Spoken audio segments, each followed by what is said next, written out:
Well, my friends, welcome back to my yet another session of English classes. Well, we have been discussing expressions to show contrast. Expressions like although, though, even though, but, however, in spite of, despite, in spite of the fact that, despite the fact that. All right. I think you understood all those expressions and have to use them. And before I start my next session, let me advise you that you shouldn't just be a passive listener or passive learner. Instead, you should be an active learner. You shouldn't allow my information to get in one ear and out the other. Instead, let it get in one ear. But it should stay in your brain. And my advice is you should find time to make sentences of your own. You should do some exercise. If I'm taking, I have already taken a class on so many expressions. What you need to do is to find time to make sentences, make at least 5 sentences on each expression. And get them corrected from an expert English teacher. You shouldn't stop there.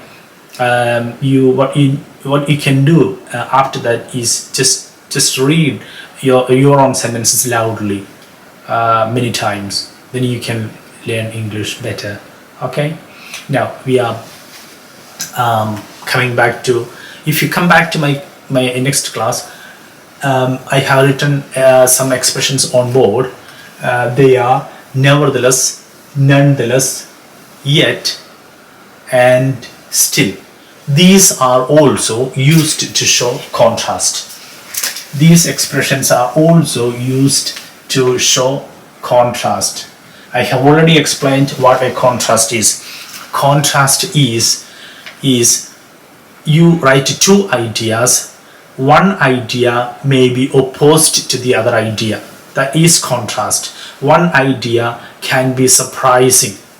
You write one idea, then the next idea could be a surprising fact, or an unexpected fact, or a strange fact, or something opposite. All right. So such ideas can be connected by using nevertheless, nonetheless, yet, and still. Among these expressions, nevertheless and nonetheless are 2 formal expressions. Nevertheless and nonetheless are formal expressions. I mean, they are mainly used in writing. They are not commonly used in speaking. All right. But yet and still can be used in both writing and speaking. All right.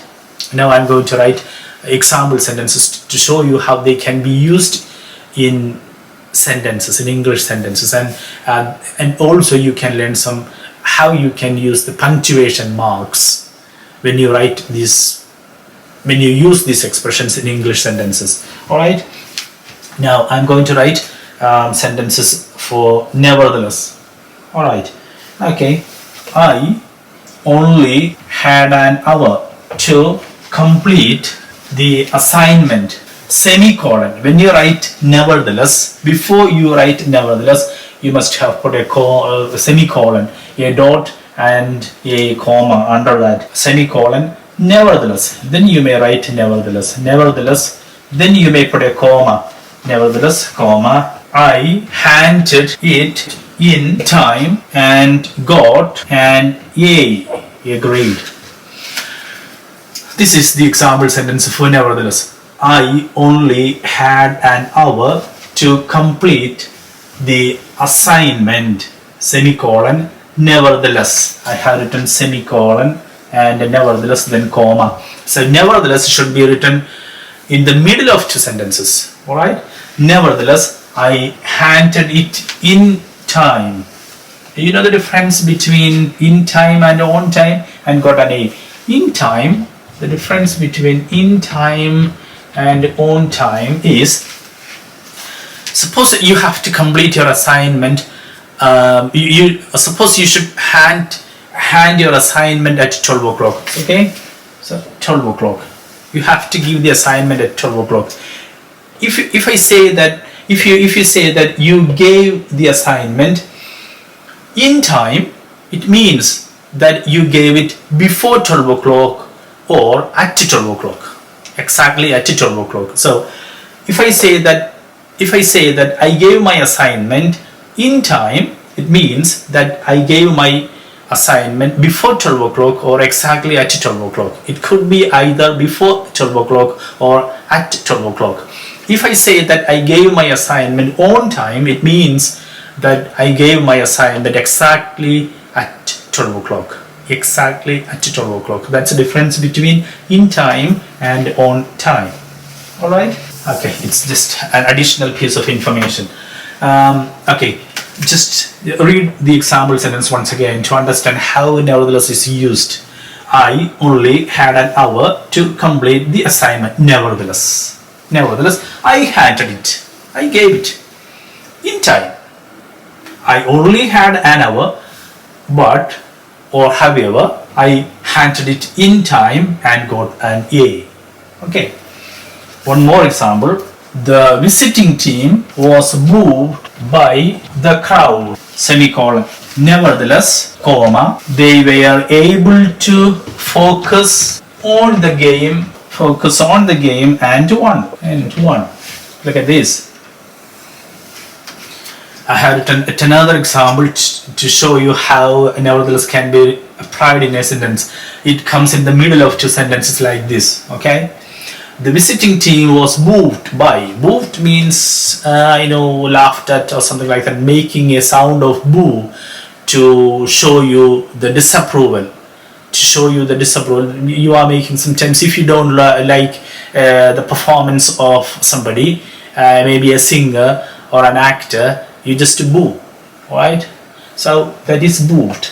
Boo by the crowd, semicolon. Nevertheless, they were able to focus on the game and won. So this is another example to show you how nevertheless can be written, can be applied.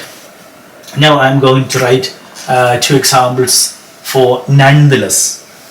The doctor advised, ADVISCD, advised me to stay on bed,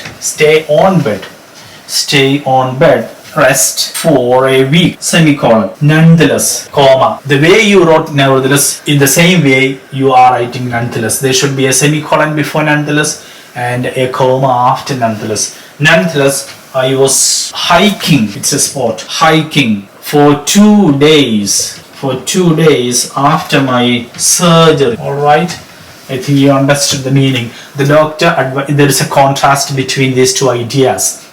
And I'm applying nonetheless in the middle. You can also use nevertheless here, okay? It's correct. The doctor advised. The difference between ADVISE and ADVICE. There's a difference of, I have written yes here and C here. The difference is advise is a verb and ADVICE, advice, is a noun form. Okay. The doctor advised, it's a verbal form because I am using ED, which is a past form at the end of advice. The doctor advised me to stay on bed rest for a week. Okay. Nonetheless, what I did something strange. I was hiking.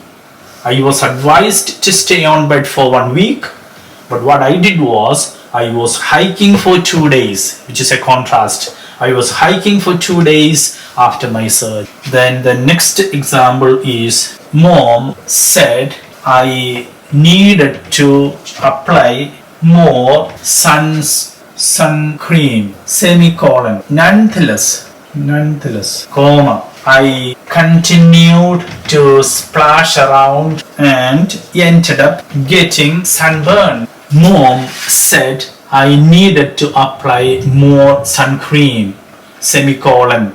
Okay, I was advised to apply more sun cream, but what I did after that, nonetheless, I continued to splash around. Splash around means move around. Splash around and ended up getting getting sunburned. So there is a contrast, and when you use nevertheless, these are also conjunctions. And actually, I'm taking conjunctions or connecting words. I have already told you that I'm discussing connecting words or linking expressions or cohesive devices. These are also linking. Linking means linking two sentences, connecting two sentences, creating cohesion in the sentence. Now look at this, and they are conjunctions, and when you use nonetheless and nevertheless in a sentence, you are actually connecting two main clauses. What's a main clause? Main clause has full meaning or complete meaning, and it can stand alone. On the other hand, subordinate clause, I have already explained it. Subordinate clause cannot stand alone because it doesn't have complete meaning. You are actually connecting two main clauses when you apply nonetheless and nevertheless. So you are making a compound sentence.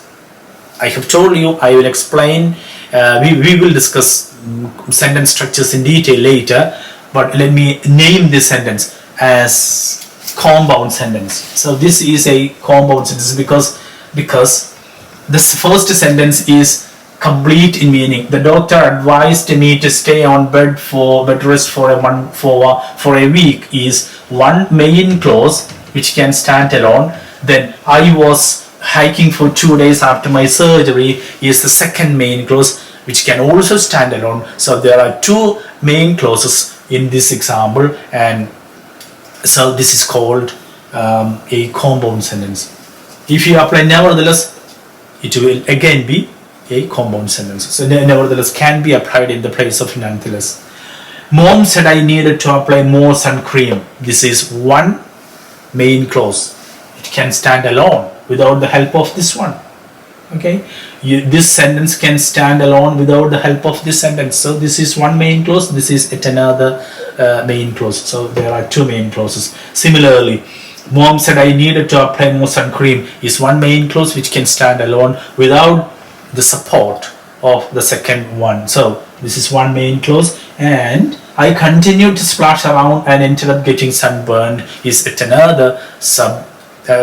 another main clause. So there are two main clauses connected by nonetheless or nevertheless, and this is yet another compound sentence. All right. Next, I'm going to write a couple of example sentences for yet and still. Yet Mary loves to do exercise, exercise, exercise, comma, yet she hates going to the gym. Look at this sentence, look at the idea, look at the meaning. There's a contrast. Mary loves to do exercise, but she hates going to the gym. But I'm applying but there, it's same, it's correct if you use yet, but or however, because but and however show contrast. Similarly, yet also shows contrast. Mary loves to do exercise, comma, yet she hates going to the gym. And you are making a compound sentence. This is a compound sentence because two main clauses are connected by yet. Does that make sense? Look at this. Mary loves to do exercise can stand alone because it has complete meaning. She hates going to the gym is another main clause which can again stand alone, connected by yet. So two main clauses are connected by yet. So this is a compound sentence. One more example. He says he is a socialist, comma, and yet. And can also, and is optional actually, okay? I'm just writing and there. Yeah, yet is also right. Even if you don't write and, it is right, okay? Yet he owns 3 houses. There is a contrast. A socialist is not supposed to own 3 big houses or something like that. That's a common knowledge. That's a general understanding. He says he is a socialist. Okay, he says he is a socialist, and yet He owns 3 houses. 2 main clauses are connected by and yet. This is again another compound sentence. He says he is a socialist is one main clause.